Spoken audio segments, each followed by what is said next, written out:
ആകാശവാണി.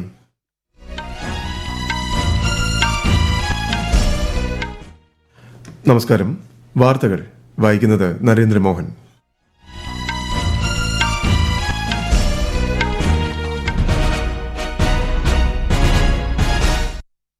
പ്രധാന വാർത്തകൾ. PM കിസാൻ സമ്മാൻ നിധിയുടെ 17ാം ഗഡുവിന്റെ വിതരണോദ്ഘാടനം നിർവഹിച്ച് പ്രധാനമന്ത്രി നരേന്ദ്രമോദി.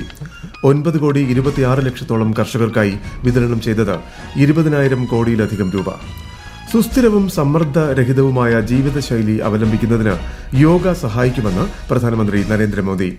അന്താരാഷ്ട്ര യോഗാ ദിനത്തോടനുബന്ധിച്ച് കാഴ്ച പരിമിതർക്കായി ബ്രെയിൽ ലിപിയിലുള്ള യോഗ പ്രോട്ടോകോൾ പുസ്തകം പുറത്തിറക്കി കേന്ദ്ര സർക്കാർ.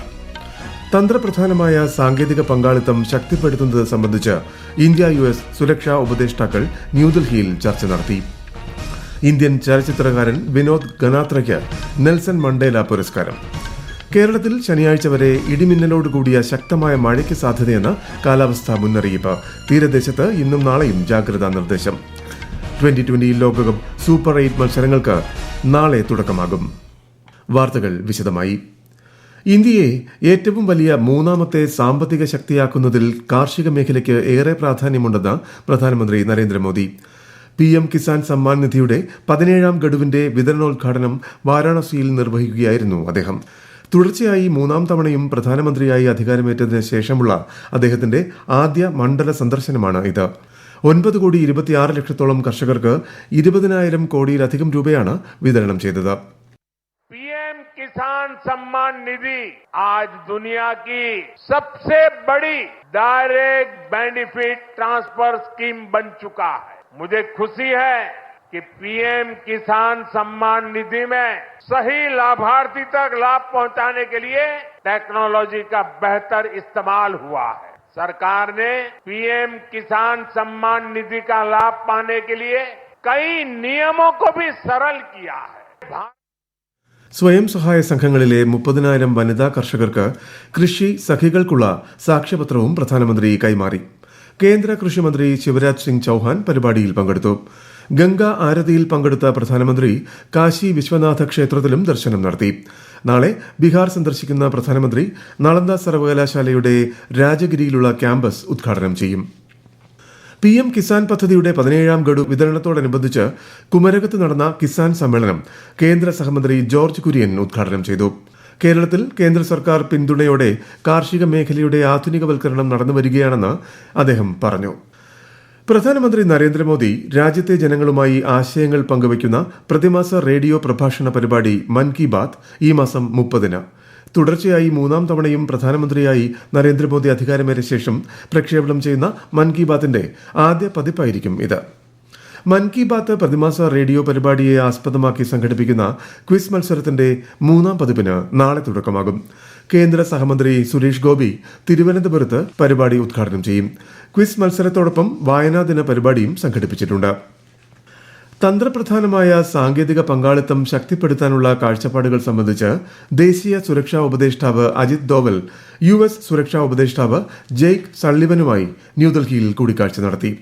വളർന്നുവരുന്ന നിർണായക സാങ്കേതിക വിദ്യകളുമായി ബന്ധപ്പെട്ട സംരംഭങ്ങൾ സംബന്ധിച്ചും ഇരുവരും ചർച്ച ചെയ്തു. ഉൽപാദനം, വികസനം, ഗവേഷണം തുടങ്ങിയ മേഖലകളിൽ പരസ്പരം സഹകരിച്ചും ഒരേ ആശയങ്ങളുള്ള രാഷ്ട്രങ്ങളുമായി ഏകോപനം വർദ്ധിപ്പിച്ചും മുന്നോട്ടു പോകാനുള്ള പ്രതിബദ്ധതയ്ക്ക് ഇരു രാജ്യങ്ങളും ചർച്ചയിൽ ഊന്നൽ നൽകി. പ്രശസ്തനായ ഇന്ത്യൻ ചലച്ചിത്ര പ്രവർത്തകൻ Vinod Ganatra Nelson Mandela lifetime achievement അവാർഡിന് അർഹനായി. ചലച്ചിത്ര മേഖലയിലെ സംഭാവനകൾക്ക് ദക്ഷിണാഫ്രിക്ക നൽകുന്ന നെൽസൺ മണ്ടേല പുരസ്കാരം ലഭിക്കുന്ന ആദ്യ ഇന്ത്യക്കാരനാണ് ശ്രീ വിനോദ് ഗനാത്ര.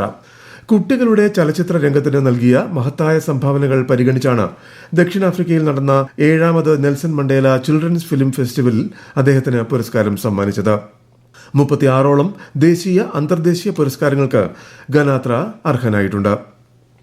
വെള്ളിയാഴ്ച നടക്കാനിരിക്കുന്ന അന്താരാഷ്ട്ര യോഗാ ദിനത്തോടനുബന്ധിച്ച് വിവിധ പരിപാടികളുമായി കേന്ദ്ര സർക്കാർ. പ്രധാനമന്ത്രി നരേന്ദ്രമോദി ഗ്രാമപ്രധാൻമാർക്ക് യോഗയുടെ പ്രാധാന്യം വ്യക്തമാക്കുന്ന കത്തയച്ചു. ഒരു റിപ്പോർട്ട്. അന്താരാഷ്ട്ര യോഗാ ദിനത്തോടനുബന്ധിച്ച് കാഴ്ച പരിമിതർക്ക് യോഗ പഠിക്കാനും പരിശീലിക്കാനും സഹായിക്കുന്ന ബ്രെയിൻ ലിപിയിലുള്ള യോഗ പ്രോട്ടോകോൾ പുസ്തകം കേന്ദ്ര സർക്കാർ പുറത്തിറക്കി. സാമൂഹിക ഐക്യം പ്രോത്സാഹിപ്പിക്കുന്നതിനോടൊപ്പം ശാരീരികവും മാനസികവും ആത്മീയവുമായ വളർച്ചയെയും യോഗ പരിപോഷിപ്പിക്കുന്നുവെന്ന് കേന്ദ്ര ആയുഷ് മന്ത്രി പ്രതാപ് റാവു ജാദവ് പറഞ്ഞു. വ്യക്തിപരവും സാമൂഹികവുമായ ക്ഷേമം പരിപോഷിപ്പിക്കുന്നതിലുള്ള യോഗയുടെ പങ്കാണ് അവരവർക്കും സമൂഹത്തിനും വേണ്ടി യോഗ എന്ന ഈ വർഷത്തെ പ്രമേയം ഉയർത്തിക്കാട്ടുന്നതെന്ന് അദ്ദേഹം വ്യക്തമാക്കി. 10ാമത് അന്താരാഷ്ട്ര യോഗാ ദിനാചരണത്തോടനുബന്ധിച്ച് ഈ മാസം 21-ന് ശ്രീനഗറിൽ നടക്കുന്ന പരിപാടിയിൽ പ്രധാനമന്ത്രി നരേന്ദ്രമോദി പങ്കെടുക്കും. അന്താരാഷ്ട്ര യോഗാ ദിനത്തിന് മുന്നോടിയായി പ്രധാനമന്ത്രി ഗ്രാമപ്രധാൻമാർക്ക് കത്തയച്ചു. സുസ്ഥിരവും സമ്മർദ്ദരഹിതവുമായ ജീവിതശൈലി അവലംബിക്കുന്നതിന് ജനങ്ങളെ, പ്രത്യേകിച്ച് യുവാക്കളെ പ്രചോദിപ്പിക്കാൻ യോഗ സഹായിക്കുമെന്ന് പ്രധാനമന്ത്രി കത്തിൽ വ്യക്തമാക്കി. പഞ്ചായത്ത് പരിസരങ്ങൾ, സ്കൂളുകൾ, അംഗനവാടികൾ, സാമൂഹ്യാരോഗ്യ കേന്ദ്രങ്ങൾ എന്നിവിടങ്ങളിൽ യോഗാധിഷ്ഠിത പരിപാടികൾ സംഘടിപ്പിക്കാനും പ്രധാനമന്ത്രി ആഹ്വാനം ചെയ്തു. News desk, Akashvani. ശ്രീലങ്കയിലെ ഇന്ത്യൻ ഹൈക്കമ്മീഷൻ സംഘടിപ്പിച്ച യോഗ മഹോത്സവത്തിന്റെ ഭാഗമായി കെലാനിയ മഹാവിഹാരത്തിൽ യോഗ ക്ലാസ് സംഘടിപ്പിച്ചു. ക്ഷേമത്തിനായി യോഗ എന്ന വിഷയത്തിലാണ് ക്ലാസ് സംഘടിപ്പിച്ചത്. ദേശീയ യോഗ ഒളിമ്പ്യാഡിന് മൈസൂരിൽ തുടക്കമായി. കർണാടക ഗവർണർ താവർചന്ദ് ഗെഹ്ലോട്ട് ഒളിമ്പ്യാഡ് ഉദ്ഘാടനം ചെയ്തു. ഹർ ഘർ യോഗയിലൂടെ കർണാടകയെ ഇന്ത്യയിലെ മുൻനിര യോഗ സാക്ഷര സംസ്ഥാനമാക്കി മാറ്റാനുള്ള ശ്രമത്തിലാണ് സംസ്ഥാന സർക്കാരെന്ന് അദ്ദേഹം പറഞ്ഞു. മൈസൂരുവിൽ ഇത് ആദ്യമായാണ് ദേശീയ യോഗ ഒളിമ്പ്യാഡ് സംഘടിപ്പിക്കുന്നത്. ഈ വാർത്തകൾ ആകാശവാണിയിൽ നിന്ന്. രാജ്യത്തെ വടക്കൻ മേഖലയിൽ ശക്തമായ ഉഷ്ണതരംഗം തുടരുമെന്ന് കേന്ദ്ര കാലാവസ്ഥാ വകുപ്പ്. ഡൽഹി, ഉത്തർപ്രദേശ് എന്നിവിടങ്ങളിൽ ചുവപ്പ് ജാഗ്രത പ്രഖ്യാപിച്ചു. റെക്കോർഡ് ചൂട് രേഖപ്പെടുത്തുന്ന ഉത്തർപ്രദേശിൽ രാത്രിയിലും ചൂടിന് ശമനമില്ല. ഇന്നലെ 47.6 ഡിഗ്രി സെൽഷ്യസ് രേഖപ്പെടുത്തിയ പ്രയാഗ്രാജ് രാജ്യത്തെ ഏറ്റവും ചൂടേറിയ നഗരമാണ്. കുറഞ്ഞ താപനിലയും സാധാരണയിലും കൂടുതലായി രേഖപ്പെടുത്തി. കേരളത്തിൽ ശനിയാഴ്ച വരെ ഇടിമിന്നലോടുകൂടിയ ശക്തമായ മഴയ്ക്ക് സാധ്യതയെന്ന് കേന്ദ്ര കാലാവസ്ഥാ വകുപ്പ്. 3 ജില്ലകളിൽ മഞ്ഞ ജാഗ്രതയാണ്. തെക്കൻ ജില്ലകളിൽ ഇന്ന് ശക്തമായ കാറ്റിനും മഴയ്ക്കും സാധ്യതയുണ്ടെന്നും മുന്നറിയിപ്പുണ്ട്. കേരള തീരത്ത് ഇന്നും നാളെയും, തമിഴ്നാട് തീരത്ത് നാളെ രാത്രി 11:30 വരെയും ഉയർന്ന തിരമാലയ്ക്ക് സാധ്യതയുണ്ടെന്ന് ദേശീയ സമുദ്ര സ്ഥിതി പഠന ഗവേഷണ കേന്ദ്രം അറിയിച്ചു. മത്സ്യത്തൊഴിലാളികളും തീരദേശവാസികളും ജാഗ്രത പാലിക്കണം. മധ്യ പടിഞ്ഞാറൻ ബംഗാൾ ഉൾക്കടലിനും ആന്ധ്രാ തീരത്തിനും മുകളിലായി ചക്രവാത ചുഴി രൂപപ്പെട്ടു. റായലസീമയ്ക്ക് മുകളിലായി മറ്റൊരു ചക്രവാത ചുഴി സ്ഥിതി ചെയ്യുന്നുണ്ട്. ഈ മാസം 21, 22 തീയതികളിൽ കേരള തീരത്ത് പടിഞ്ഞാറൻ, തെക്കു പടിഞ്ഞാറൻ കാറ്റ് ശക്തമാകാൻ സാധ്യത. ഇതിന്റെ ഫലമായി ആ ദിവസങ്ങളിൽ കേരളത്തിൽ വ്യാപകമായ മഴയ്ക്ക് സാധ്യത. ഇന്നു മുതൽ 20 വരെ ഒറ്റപ്പെട്ട സ്ഥലങ്ങളിൽ ശക്തമായ മഴയ്ക്കും സാധ്യതയുണ്ട്. ഗോത്രവർഗ കുടുംബ കേന്ദ്രങ്ങളെ കോളനികൾ എന്ന് വിശേഷിപ്പിക്കുന്നത് ഒഴിവാക്കുമെന്ന് മന്ത്രി കെ രാധാകൃഷ്ണൻ. ഉന്നതി എംപവർമെന്റ് സൊസൈറ്റി ഓഫീസ് നവീകരണ പ്രവർത്തനങ്ങളുടെ ഉദ്ഘാടനവും നോളജ് സിറ്റി പ്രഖ്യാപനവും തിരുവനന്തപുരത്ത് നിർവഹിക്കുകയായിരുന്നു മന്ത്രി. പട്ടികവർഗ കുടുംബങ്ങൾ താമസിക്കുന്ന പ്രദേശങ്ങൾക്ക് കോളനി എന്ന പേര് നൽകുന്നതിന് പകരം എന്ത് പേര് വേണമെന്ന് ആ പ്രദേശത്തുള്ളവർക്ക് തീരുമാനിക്കാമെന്നും മന്ത്രി പറഞ്ഞു. ആലത്തൂർ മണ്ഡലത്തിൽ നിന്നും LDF സ്ഥാനാർത്ഥിയായി ലോക്സഭയിലേക്ക് തിരഞ്ഞെടുക്കപ്പെട്ടതിനെ തുടർന്ന് പട്ടികജാതി പട്ടികവർഗ വികസന വകുപ്പ് മന്ത്രി സ്ഥാനവും MLA സ്ഥാനവും രാജിവെക്കുന്നതിന് തൊട്ടു മുൻപാണ് കെ രാധാകൃഷ്ണൻ ഇക്കാര്യം വ്യക്തമാക്കിയത്. 15ാം കേരള നിയമസഭയുടെ 11ാം സമ്മേളനം നാളെ പുനരാരംഭിക്കും. 2024-25 സാമ്പത്തിക വർഷത്തേക്കുള്ള ബജറ്റിലെ ധനാഭ്യർത്ഥനകളുടെ ചർച്ചയും വോട്ടെടുപ്പും നാളെ നടക്കും. അടുത്ത മാസം 25 വരെ നീളുന്ന സമ്മേളനം ഈ മാസം 10-നാണ് ആരംഭിച്ചത്. ICC 2020 ലോകകപ്പിന്റെ സൂപ്പർ 8 മത്സരങ്ങൾക്ക് നാളെ തുടക്കമാകും.